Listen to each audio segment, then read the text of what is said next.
Ladies and gentlemen, thank you for being here with our program today. The Future of Today series.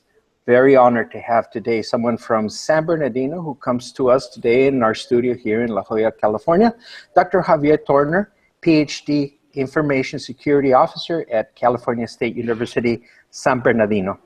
Dr. Torner is a professor of physics with over 30 years of teaching and working experience with data communications, networking, and computer systems. Dr. Torner is the Information Security Officer for the college and Director of the Information Security and Emerging Technology Office. I'll read a little bit more of his bio because it's huge. It's very impressive. Dr. Torner coordinates and oversees the implementation of enterprise information security initiatives for the universities, telecommunications network, and computer and information systems, including the development and adaptation of information securities and accessibility policies and standards. Somewhere in the middle of all that, he has a personal life, and I don't know where, but my God, what an impressive background. So, Dr. Torner, thank you for being here with us. Thank you for inviting me. It's a pleasure to be here. And I also want to add to the viewers that you're Mexicano. You come from, studied in Mexico City, so placer to have you on the show. Muchísimas gracias.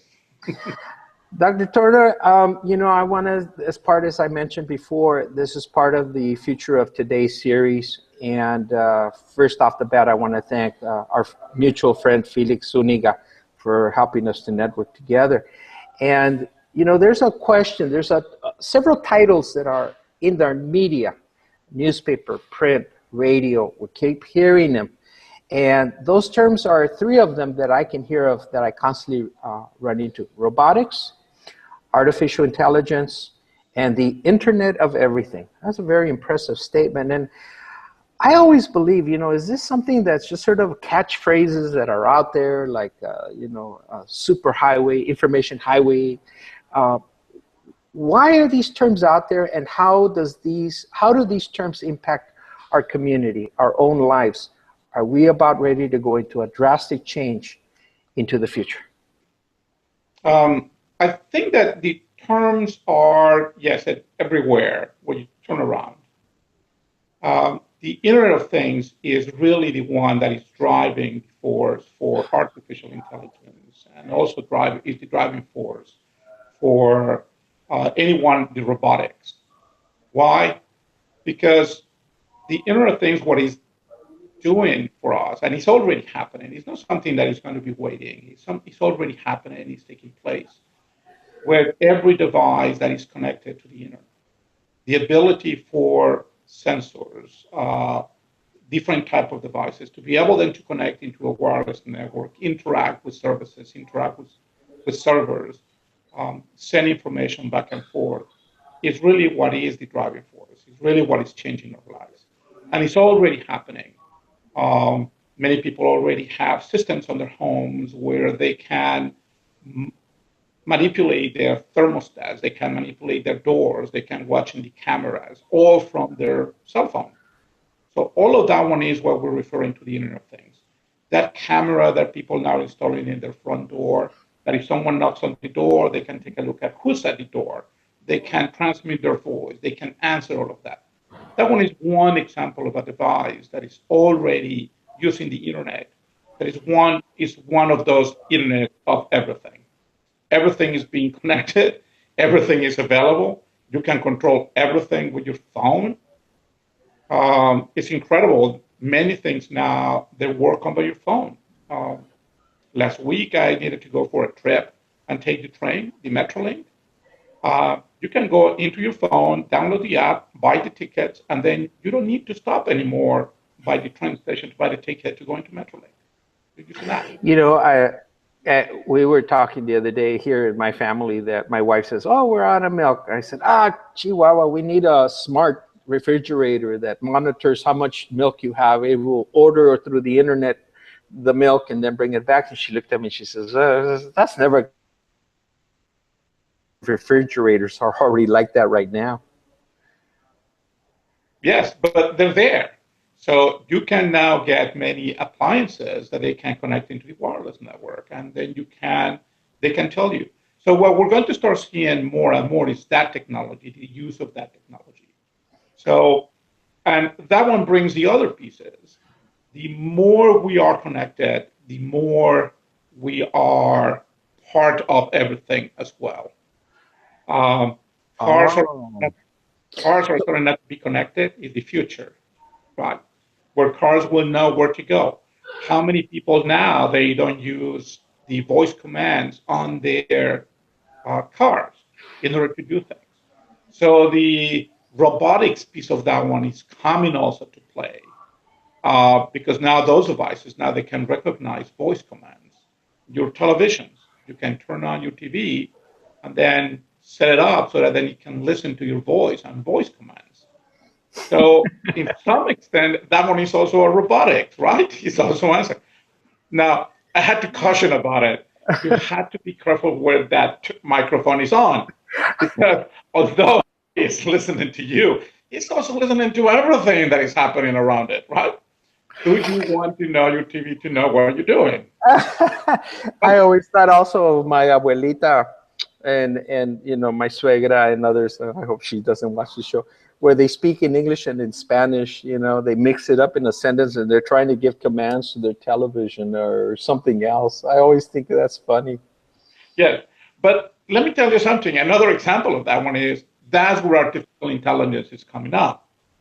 The artificial intelligence piece is that can some of those new applications recognize that they will have an accent, Really?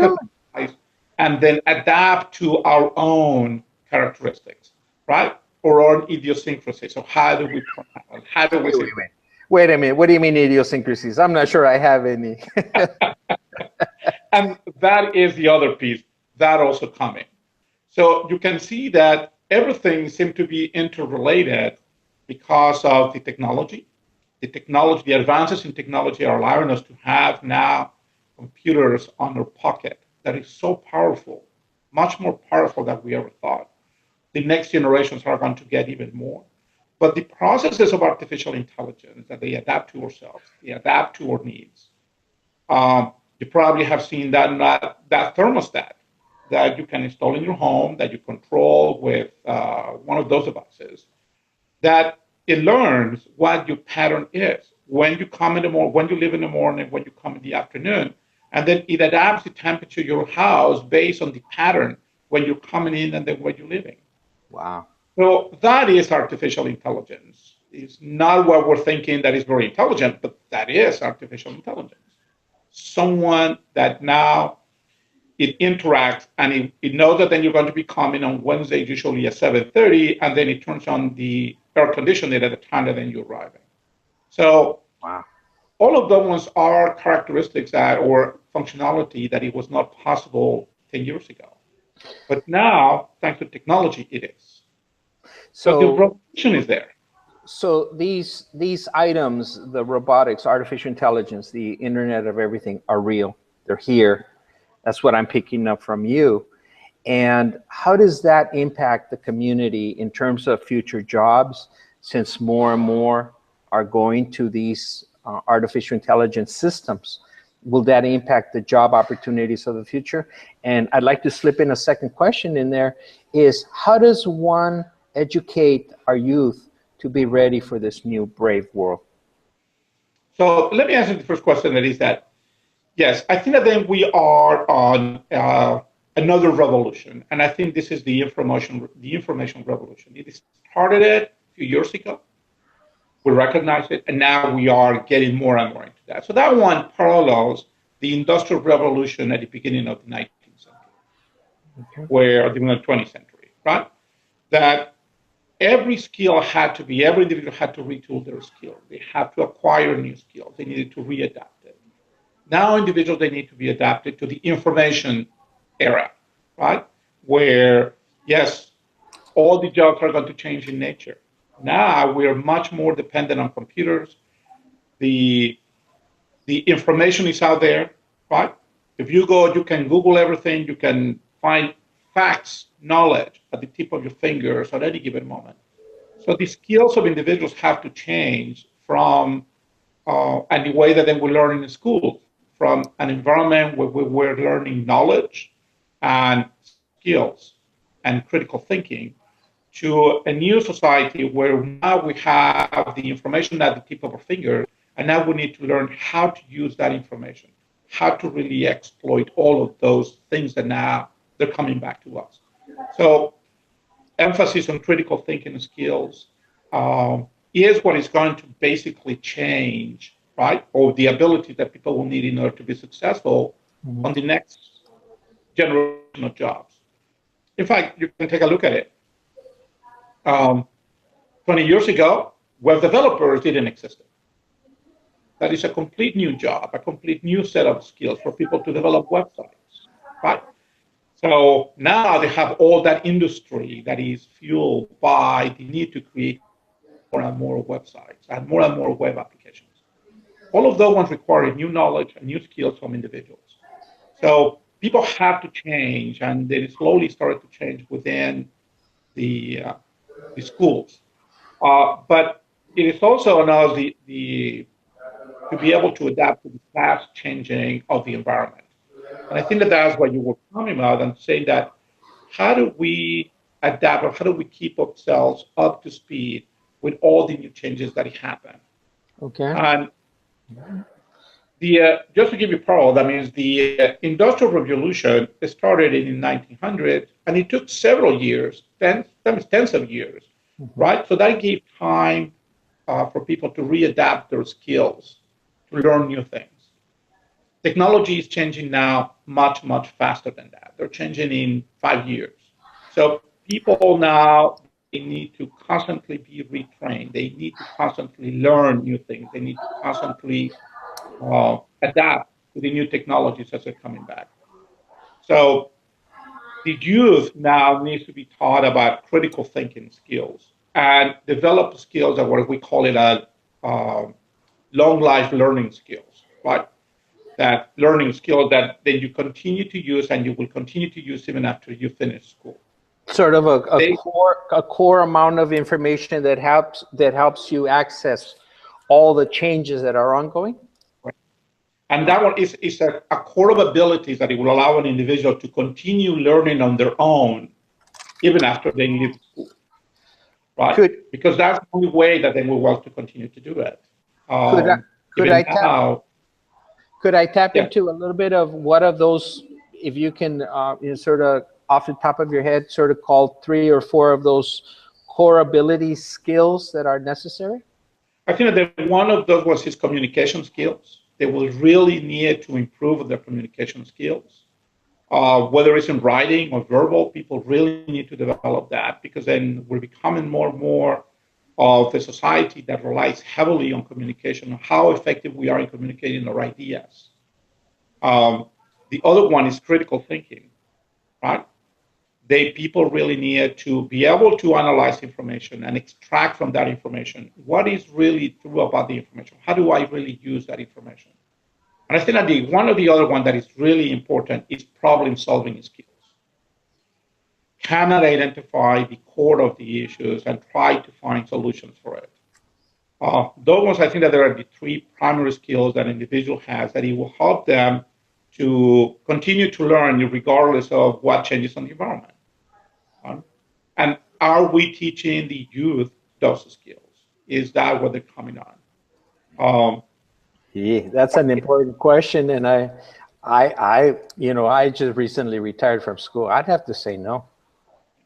Because then I can tell you, for example, now that what are we teaching? Well, I was just reading an article on the computers that they're using now to teach or to do some projects in elementary school. So children now in elementary school are using computers. They put in together very simple computers, right? That is the size of a credit card that they can pre-program, and they can do it for many other projects. So they're learning problem solving, they're learning programming, they're learning information. So are everyone going into that direction? Are we really bringing those skills back into the children? In some schools we are, but is the majority being done that. And I think that that one is the other piece, right? The technology divide between, unfortunately, between different areas is also an important player in this. Not And all the areas are getting the same funding in order to support that new type of learning or teaching or wow, activity. you know, we could go all day with this. The idea of the technological divide as computers and software is becoming cheaper and cheaper. Technically, I've always thought, well, that divide should actually not be there, but for some Correct. reason, it's actually says it's getting worse. Yes. And I think that that's happened also because it's changing extremely fast, right? The lifetime now of an iPad, an iPhone, or phone or Android is just a few years. It's not that you could buy a computer that it would last for 10 years or 5 years. Mm-hmm. So what happens, technology is changing extremely fast. And that one is also creating the difficulty for individuals to really have uh, new technologies on their hands, right? It goes obsolete too fast. And it's hard for some societies or some areas in order to keep track, keep up to that pace. Uh, So in a way, sort of indirectly, I guess what we're doing here is we're recommending to parents that are watching the show, you must keep your child up to date in technology. It's expensive. It has to be invested into that. Their equipment doesn't last that long, but they yeah, have to know how to use these. They have to. You can't take it away from them. yeah. The thing that I think that what we need is um, teach those fundamental skills of problem solving. Make sure that children understand and they given the opportunity to uh, challenge problems, to become involved in real problems. One of the things that Real. When you say real problems, you mean actual life problems. correct problems in their community. One of the things that then we know that it happened on the retention of how more the individuals are retained in school, how they learn, is when they get involved in problems with their communities, when they can see that there is a value for their education, that they can apply that one in their context of their lives and their problems within their communities. Um, You know, and one that one is one something that we don't do too often. Right. one of the things that comes to mind when you said communication, critical thinking, problem solving, was also the need to be proactive. Sort of something I always try to sort of ingrain the idea that we have all this facility. We don't have to wait till somebody says, oh my God, there's a problem over there. Take care of it. It's like, you know what? We are now open with all this facility of information. We can move on our own and take care of problems. We don't have to wait for permission to say, go ahead and do it. Yes. I think that then there is a lot of problems in any community that it can be addressed, right? That can be brought up. So yes, it's bringing all of those initial principles within the children. The other thing that I think that we need to be conscious about it is our privacy.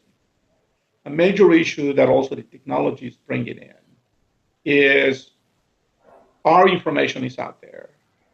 What do we eat? What do we drive? Where do we go? What do we visit? What movies do we watch? What televisions do we do? All of that one is information that is being collected, that is being used. So more and more, I think that it's important also to teach the children to protect their privacy, to be able, even though to use the technology, is what they're communicating, what is what they're sending in information, because they don't know who's going to be looking at the other end, and they don't know how that information is going to be used later. So technology brings a lot of interesting things. It's going to make our life easier, but it also means that there's some important aspects of that technology that we really need to pay attention to, and that one is in particular where it comes on how our information is being used, who has access to our personal information, who has access on um, uh, many of the things that then we do on an everyday um, basis. So So that one is it sounds part of our privacy. sounds to me that persons in your career are going to be around for a very long time. Believe it or not, information security is important, right? Oh, critical. Privacy Yes, critical, but it's becoming more and more as everything goes into the internet, right? As we were talking before, if you have the microphone on your television and someone maliciously hack into it, what is what they can listen to? And can you afford that? And I mean, we see it on people that are being recorded without permission, right? You know, I see the danger, like you say, you know, to have the TV turn itself on and hack into your conversation. But I always think of the hacking of airplanes, Yeah, of, you know, my car, if it's selfless, non-driver, yeah, you know, if they hack the big things, my bank account, etc. So you're absolutely right. On the small scale, sure, there's a danger, but then there's all the doors are yeah. open. And at last point before we close the show, because I have to respect your time, is the IRS has been hacked. I mean, Yes. God Almighty, you know, it's not even hacking into my system; they're hacking into top-notch systems. And I think the Defense Department was hacked in about 2-3 years ago. It's like people were, you know. So we need more persons like you that's where your work is to make sure Yes, that I think, doesn't happen. and let me just mention something about it. Sure. On the recent statistics show that 80% of those hacks were due to an error that it was made by someone on the inside, someone who's compromised their credentials. So it was not that hackers were able to penetrate everything and they were able to do it. They only needed one person that failed to protect their credentials, right? That allowed hackers to exploit that access, and then from there, that's how they started then to get more ground on the inside, and that's how they were able to get into those systems. So what I keep telling people is that we are all the responsible for the security of everything. Mm-hmm. Each one of us has a responsibility to protect our own credentials, to protect our access, to make sure that then we don't abuse it, right? Having passwords, make sure that then we protect all of that. Why? Because if one of us fails to protect it, that one is like the beginning, right? That someone can use in order to get their first foot on the door, so to speak. And from there, that's how they escalate and they can compromise more and more and more. You raise So, you raise the issue of ethics in the individuals. right, right. Wow, that's And so we are, this is also a social issue. We are all civics, right? Remember about our civics is yes. we have, yeah, a responsibility to make sure that we are all take our responsibility seriously for the protection of not only our information, for everyone's. Wow, One that's mistake, one puts at risk everyone. Yes. and it turns and things turn around real fast. The impact on you think it's on someone else, it can come back and haunt you back later as being the proponent who started the process. Again, I want to respect your time, Dr. Torner. I want to thank you very much for being on the show. I'd like to give you a few minutes to do your closing statements on this wonderful conversation and highly educational information you've provided. Well, I think that then the only thing is thank you, everyone. Thank you for inviting me. It's a pleasure. We all like to talk a lot about the things that then we are passionate about it. Education is one of them for me. And then I can only tell the audience that you really need to emphasize those fundamental skills on your children, regardless of the direction that they were going. Technology is everywhere. Critical thinking skills will be utilized everywhere. Doesn't matter where they wanted to be an artist. Artists use technology the same way that in a ways that then we don't even imagine. The Mm-hmm. technology, the Internet of Things, robotics is changing tremendously every aspect of our lives and everything else, and it's having an impact everywhere in our education. So we need to emphasize those skills and also promote individuals to go for education. Education is the door to have a better life. Uh, it is sad to see that in our area, the Inland Empire, we have one of the lowest rates of students going to college, graduating from college. We need to change that. We need to really emphasize the need for our children to go to college, to have that one as a goal, right? Because that's the way in which they will be able to move up. That's the way in which they will be able to be successful in life.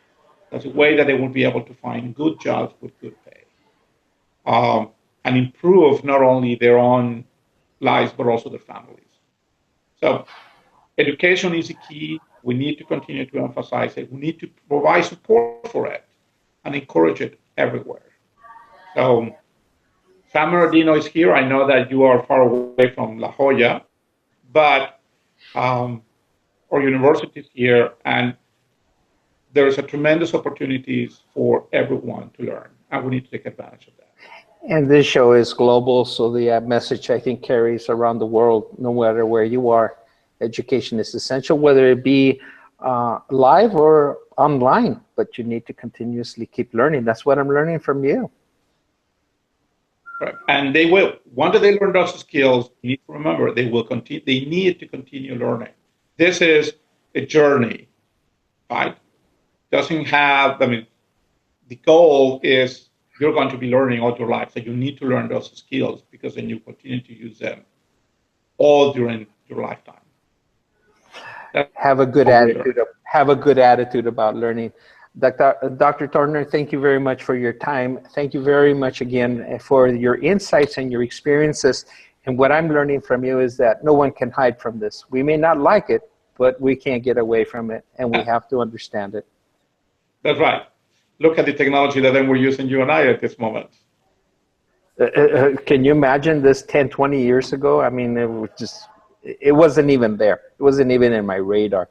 Right. So and that's what we're saying. Yes. Now I want to share an invitation to you to do the show again in Espanol. You know, we look forward to hopefully doing that in the near future. But thank you again for your primary notes about the idea of the core abilities: communication, critical thinking, and problem solving, and our need to get our schools up to par so that we get these major skills out there. Thank you very much for your time. Thank you, and have a great morning. All right. Adiós. Muchas gracias. Hasta luego.